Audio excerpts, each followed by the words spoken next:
we'll be looking into India's COVID-19 vaccine that is called Covaxin. And that Covaxin has been developed by Bharat Biotech.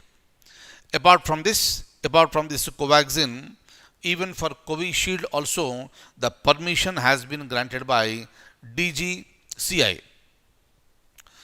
And this is going to be administered in India. Maybe this within a very short period of time. Before January 15th, this is going to be started.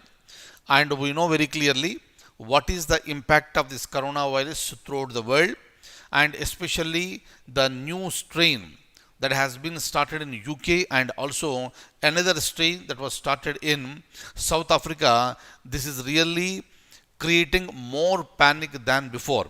That is the reason why the countries like Great Britain, they have already gone for lockdown, and the number of patients in Europe and the number of deaths in Europe is really increasing very very badly. So the situation is very alarming, and the situation is also not safe in United States of America. So there also the situation is very much alarming. But as far as India is concerned, the number of cases are coming down. But as of yesterday, the new strain has been tested in 71 members in India.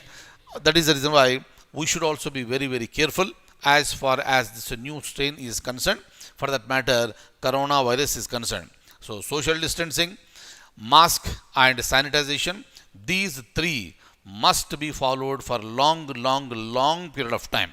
Fine. So regarding this Covaxin, I would like to show you some information. Please stay tuned.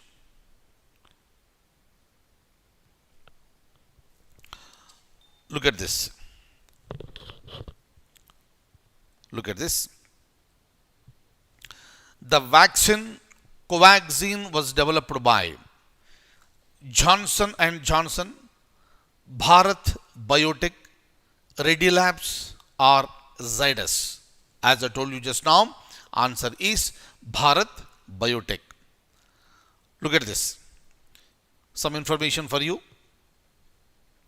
The DGCI, that is a Drug Controller General of India, announced that it has authorized two COVID-19 vaccines for restricted emergency use in India. And these two vaccines are Covaxin, second one is the Covishield. And the Covaxin is the COVID-19 vaccine developed by Bharat Biotech and ICMR, Indian Council of Medical Research. It is the first indigenous COVID-19 vaccine developed by India. And when it comes to Covishield vaccine, it was developed by Oxford University and AstraZeneca, the pharmaceutical company. Kindly see here. So this is developed by these two, and the name of the vaccine is Covishield in this case, and this is Covaxin in case of Bharat Biotech.